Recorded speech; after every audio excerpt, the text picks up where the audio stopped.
大家好，今天咱们来聊一个近期特别火的东西，叫 Open Cloud。这个东西很多人都听说过它的名字，但是真正能够明白它到底意味着什么的人，其实还不算太多。因为如果你只是表面上看的话，你会觉得它只不过是又是一个新的 AI 工具嘛，无非就是更聪明一点，或者是能帮你处理更多的事情。但问题就是这个 Open Cloud 真正可怕的地方，还真的不只是更聪明一点的问题。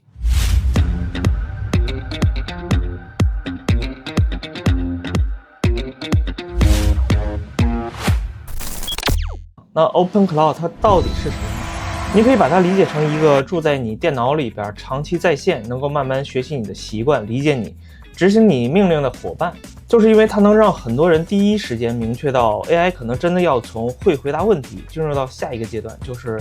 开始接管我们的现实生活这个阶段了。那这两个事情还真就不一样，而且它不只是一个普通的聊天机器人，不只是你问一句我答一句那么简单，它更像是一个管家或者是一个执行者。那执行这个词，这一点非常的重要，因为过去很多的大模型最大的问题不是不够聪明，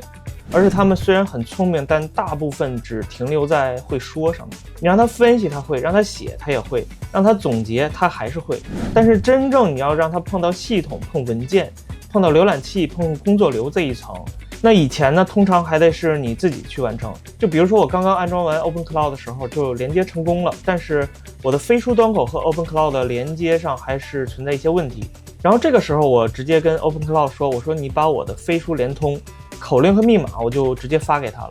那1分不到的时间，他就直接用飞书给我回了一个表情，告诉我搞定了。那 Open Cloud 代表的变化是什么呢？就是它不再是只坐在你旁边帮你出主意，它开始真正的能够接入到你的操作系统环境里面。这就是让很多人兴奋的地方，这就意味着 AI 和电脑之间的那堵墙壁从这个时间开始就被拆了。而 Open Cloud 之所以火，也不是因为它单纯的功能有多强大，功能多的工具实在是太多了。那它火的原因就是因为它第一次让很多普通的开发者、创业者、效率玩家看到一件事，原来一个人也能拥有一个长期运行的本地的能替自己盯事情的 AI 代理，甚至是一个 AI 团队去帮你做事。那这个的想象空间就非常的大。以前我们经常用的软件是什么感觉？你自己打开邮箱，打开文档，自己打开浏览器，在它们之间不断的切换去操作一些内容。但 Open Cloud 这个东西出来之后，所有的逻辑就慢慢的发生了变化。它不是让你去学更多的软件操作，它是让你慢慢的减少对亲手点软件这件事的依赖。那这一点呢，也真正的让它更像是一个 AI 时代的东西。那另一个问题，为什么现在 Mac mini 这种设备都被抢疯了呢？ Mac mini 的价格上涨，甚至硬盘的价格也在上涨，就连迷你主机现在也变得特别吃香。那这个事儿并不是偶然，因为 Open Cloud 这个东西，你一旦真正的认真去理解它之后，大多数人的第一反应通常不是我应该把它装在我的主力电脑上试试，而是说我得把它单独弄一台机器去配置。为什么呢？很简单，因为它的权限特别的大。这个东西如果未来真的要长期存在后台，看文件、连环境、接工具、记习惯、跑流程，那很多人的第一反应就是这个玩意儿最好不要直接的在我的主力电脑里面，万一出事儿呢？万一被注入恶意的指令怎么办？所以很多人的思路就变成了我们要单独配一台电脑，专门养这个小龙虾。而这个时候 Mac mini 就显得特别的合适。那为什么是它？很简单，它小，体积很小，安静，省电，可以24小时的开着，不用关机。macOS 环境非常稳定，芯片性能也够，而且苹果的这个内存架构对于这类长期在线要跑整个多任务的场景很友好，所以它就变成了一种很奇怪的新角色。以前大家买 Mac mini 觉得它就是一个轻办公的机器，可现在很多人买它不是把它当电脑，而是把它当做一个 AI 时代的主机。就像什么呢？以前家里边角落里边可能放一个路由器，那以后呢，可能在路由器的旁边还会再多一个专门跑 AI 的小主机。这就是很有意思的一点，因为一款原本不算特别大众、特别爆款的产品，突然因为 AI 时代的热潮被赋予了新的身份。它不再是备用的电脑，它仿佛就变成了一个我们数字管家的小房间一样。所以最近 Mac mini 涨价、缺货、二手溢价，这个背后呢和 Open Cloud 有着直接的关系。那硬盘为什么也跟着涨价？这个原因稍微复杂那么一点点。严格来说，硬盘涨价不完全是 Open Cloud 溢价造成的。大环境里本来就有全球芯片涨价、供应链周期反弹这类因素的存在，但 OpenCloud 这波热度确实又往火上浇了一桶油，因为一旦大家开始认真的本地部署 OpenCloud， 有些问题马上就会来。第一个就是存储不够，为什么不够呢？因为它不只是放一个程序就完了，它会有日志，会有工作区，会有长期记忆，还会有技能包，很多人还会顺道把它连到本地的模型上。再往后，图片缓存、历史任务，那这些都会堆起来。可能你以前觉得256GB 的硬盘就够用了，那现在发现，突然不够用了，太不够了。可能512GB 可能都不太够用，很多人就开始直接往1TB、2TB 上走。所以说，这次龙虾热带来的，它不只是软件层面的讨论，它其实是第一次让很多的普通用户开始为本地部署 AI 常驻这件事认真的买硬件、囤储存设备。那这个趋势在现在看来其实是很重要的，为什么呢？因为它说明了一件事儿，现在越来越多的人已经不是把 AI 当做一个普通的工具来看，而是开始把它当做一个能够长期在线的现实的角色来看，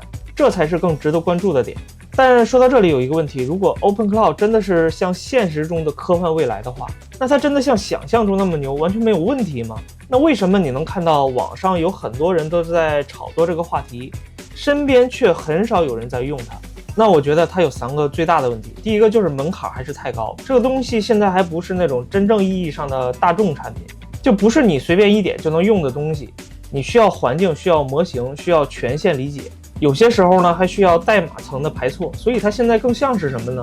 更像是早期的互联网产品，更像是最早只有那批极客、效率狂和折腾党才会冲进去玩的东西。那第二个就是安全问题还远远的没有被彻底的解决，这个问题也是最现实的，因为 OpenCloud 越厉害，就越说明它接触到你的数字生活的层级越深，而这个层级越深的话，风险就越大。那它更像是什么呢？它就像是一个你请的特别能干的管家，他记性特别的好，反应还快，很多事儿你教给他一遍他就明白。但问题就是你得把自己家的钥匙交给他，他知道你所有的账本、抽屉里的内容、通讯录里边，甚至前女友的电话他都能帮你查到。那这个时候他越能干越聪明，你就越要担心他的边界感。那现在有很多用户就是因为描述词不够清晰，导致 OpenCloud 把系统里面很重要的文件删除了，或者把自己的银行卡账号密码直接转发给前女友这种具体的翻车现象。那这里只是为了好理解打了个比方。那第3点就是它现在还不够成熟，也就是说它虽然已经展示出了下一代 AI 的大体样子，但是还没有磨合到人人都可以放心使用的这个程度。那这一点呢其实也很正常，很多新东西一开始都是这个样子，先有概念能力，至于规则、边界、产品化、普及度这些，后面可以慢慢的再跟进。不过 OpenCloud 真正值得我们关注的地方，还不只是它今天能不能大规模的落地运行，而是它似乎让我们看见了一种可能提前到来的未来。那这个未来是什么？就是以后我们和 AI 软件的关系可能会反过来，以前是人操作软件，以后呢可能是 AI 就可以全都帮你完成这一切。那不管是软件的制作、调试和使用，它都可以帮你完成。以前你的能力可能体现在你的专业技能上，那以后呢可能会慢慢的变化。以后越来越重要的可能是你能不能定义目标，能不能设计边界，能不能提高效率的管理一个 AI 助理，最后你能不能判断它做的到底对不对。这就像是你以前是一个车间流水线上的工人，突然把你晋升到企业的主管，这听起来很爽，对不对？但是现实中呢很残酷，因为这意味着很多靠重复性操作维持的岗位，在未来可能大概率会被重新定义，甚至有可能会消失。很多原来靠熟练操作、靠技术的体力劳动，可能以后都会被压缩。所以说现在的 OpenCloud 或者说是 AI 这个趋势的背后，它根本上不是一个单纯的工具话题，它其实已经上升到了一个新的哲学层面。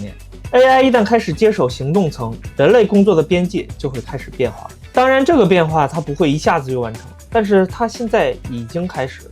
国内现在每年都会涌现出成千上万的 AI 公司，我知道一家国内的养老企业从500人裁员到只剩下几十人，那它的工作效率却是翻倍的提高。那其中的原因就是因为加入了 AI 的执行力。那最后怎么去看待 OpenCloud？ 我觉得它既不是神，也不是玩具，它更像是一个信号，一个非常强的信号。它告诉我们 AI 的下一个阶段不再是更会聊天、更会写文章、更会回答问题，而是越来越多的走向我们的现实生活。这个变化从云端的 AI 对话慢慢的渗透到了我们的个人设备，甚至我们的数字生活，这才是 OpenCloud 真正强大的地方。未来你可能不只是用一个 AI 工具，而是拥有一个真正属于你的 AI 助理。它可以长期在线，可以越来越懂你，可能帮你完成很多现实中的任务。它也可以成为你数字世界里面的手和脚。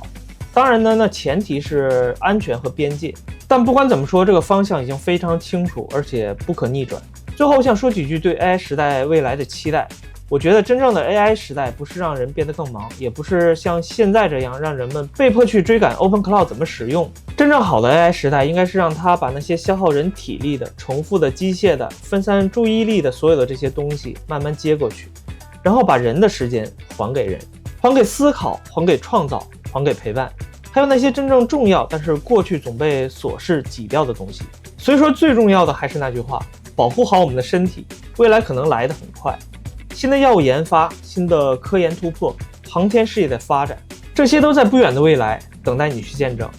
我相信肯定会有那么一天，每个人的身边都会有一个靠谱的 AI 助理。那我希望它能够带来的不只是效率，而是让人终于有机会能把更多的时间和精力放在只有人能做的事上。也许那才是 OpenCloud 这类东西真正值得期待的地方。我是李洛克，这里是小李碎碎念。感谢你能够看到这里，希望你能够帮我点赞订阅这个小频道。我们下个影片再见。